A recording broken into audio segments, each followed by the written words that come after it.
ଏଠି କହିବାର ଆବଶ୍ୟକତା ଏଇଥିପାଇଁ ପଡ଼ିଲା ଯେ ଆମ ଓଡ଼ିଶାରେ ସବୁଠାରୁ ବଡ଼ ଯଦି ଆଜି ରାଜନୀତି ଭିତରେ ଦେଖାଯିବ ବଡ଼ ମୁହଁ ସେ ହେଉଛନ୍ତି ନବୀନ ପଟ୍ଟନାୟକ। ପ୍ରଚାର ପ୍ରସାର କହିବା କଥା ନୁହଁ, ନବୀନ ବାବୁଙ୍କର ନାଁ ସାରା ବିଶ୍ୱରେ ଉଡ଼ିଲାଣି ବୋଲି ସେ ବିଜୁ ଜନତା ଦଳର ଲୋକ କହନ୍ତି। କାମ୍ୟା ଜୟନ ଗୋଟେ ଛାର ଜଳପୋକ, ସେ କୋଉଠୁ ଗୋଟେ ଆଇଲା କି ନାଇଁ।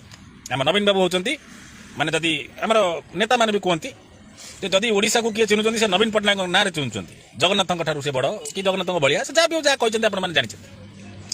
ତ ସେ ଯାହା ହଉ ନବୀନ ପଟ୍ଟନାୟକ କେବେ ଆପଣ ଦେଖିଛନ୍ତି କି ସେଠି ବସିକିରି ଯୋଉ ଆମର ଆନନ୍ଦ ବଜାରରେ ହଉ ବା ସେ ରାଧା ବଲ୍ଲଭ ସେଇ କଥା ଆପଣଙ୍କ ସେଇ ବିଜୁ ଜନତା ଦଳର ଲୋକମାନଙ୍କ କଥା ଅନୁସାରେ ହଉ ବସିକିରି କୋଉଦିନ ଗୋଟେ ଅଭଡ଼ା ଟିକେ ଖାଇବା କି ବେସର ଟିକେ ଖାଇବା ଆପଣ ସେ ବିଷୟ ଦେଖିଛନ୍ତି କୋଉଦିନ?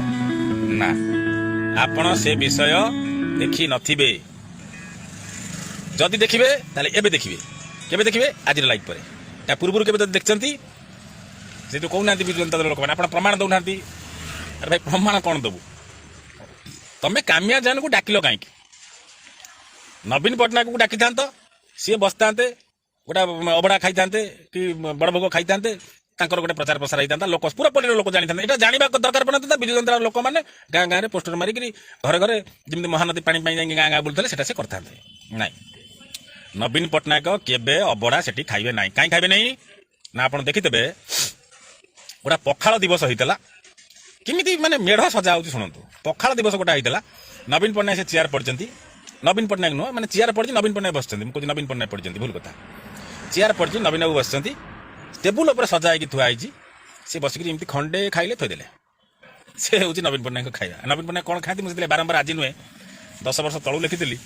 ଯଦି ପ୍ରକୃତରେ ଯଦି ନବୀନ ବାବୁ ଜଗନ୍ନାଥଙ୍କୁ ଭାରି ଭଲ ପାଆନ୍ତି ସେ ଗୋଟିଏ ଦିନ ନୁହଁ 12 ଘଣ୍ଟା ସକାଳୁ ଯିବେ, ସନ୍ଧ୍ୟାବେଳେ ସେଠୁ ମନ୍ଦିରରୁ ଆସିବେ। ଆପଣ 12 ଘଣ୍ଟା ଯଦି ନବୀନ ପଟ୍ଟନାୟକ ଆଜି ବି କହୁଛି 12 ଘଣ୍ଟା ଯଦି ନବୀନ ପଟ୍ଟନାୟକଙ୍କୁ ପୁରୀ ମନ୍ଦିରରେ ଅଟକେଇ ଦେବେ, ମୁଁ ଲଙ୍ଗଳା ହେଇକି ବିଜେଡି ନାଁରେ ପ୍ରଚାର କରିବି ବିଜେଡିକି ସବୁଦିନ ପାଇଁ ମୋ ଜୀବନ ଥିଲା ଆପଣ ତାଙ୍କୁ ଭୋଟ ଦିଅନ୍ତୁ। ନା, ନବୀନ ପଟ୍ଟନାୟକକୁ 12 ଘଣ୍ଟା କ'ଣ ଆପଣ 5 ଘଣ୍ଟା ତ ଅଟକେଇ ପାରିବେ ନା 12 ଘଣ୍ଟା କ'ଣ?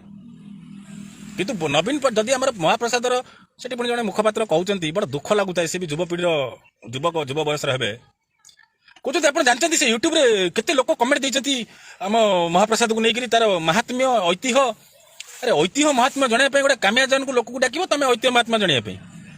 ଜଣେ ମା ତ ବଢ଼ିଆ ମଜାରେ ବଢ଼ିଆ କଥା ସେ କହିଛନ୍ତି ଯେ ଆଜ୍ଞା ଇଏ ମହାପ୍ରସାଦ ଗୋଟେ କୌଣସି ହୋଟେଲର ଡିସ୍ ନୁହେଁ। ସେ ମାଆଙ୍କୁ ଆଜି ସତ ନମସ୍କାର, ବଢ଼ିଆ କଥା କହିଛନ୍ତି ମା। କିନ୍ତୁ ମୁଁ ତାଙ୍କୁ ଆଉ ଟିକେ କ୍ଲିୟରଲି କହିଦେବାକୁ ଚାହେଁ, ସେ ଯେଉଁ ମୁଖପାତ୍ର ଜଣକ ମୂର୍ଖ ଅଛନ୍ତି, ମୁଖପାତ୍ର ତ ମୂର୍ଖ ପାତ୍ର।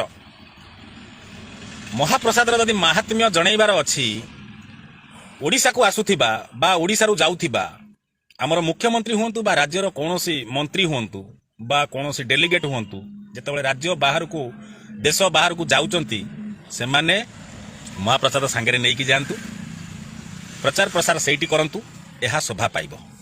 ଦ୍ୱିତୀୟତଃ ଆପଣ କେବେ ଦେଖିଛନ୍ତି ଯେଉଁ ଆମର ଦେଶର ରାଷ୍ଟ୍ରପତି ଆଜି ସିନା ଦ୍ରୌପଦୀ ମୁର୍ମୁ ହେଇଗଲା, ଆପଣ କହିବେ ଆଉ ଓଡ଼ିଶାର ମୁଖ୍ୟମନ୍ତ୍ରୀ ଦ୍ରୌପଦୀ ମୁର୍ମୁ ହେଲେ ବୋଲି ଆପଣ ତାଙ୍କୁ କହୁଛନ୍ତି, ଆପଣ ଅଲଗା କାହାକୁ କହୁନାହାନ୍ତି। ମୁଁ ନାହିଁ, ସେ ପ୍ରଣବ ମୁଖାର୍ଜୀ ଥିଲାବେଳର କଥା ହଉ ବା ଆପଣଙ୍କର ମାନେ ଅବଦୁଲ କଲାମଙ୍କ ସମୟର କଥା ହଉ, ଯିଏ ବି ଅଛନ୍ତି ଆମର ରାଷ୍ଟ୍ରପତି ଥିଲେ ବା ଆଜି ଯିଏ ଅଛନ୍ତି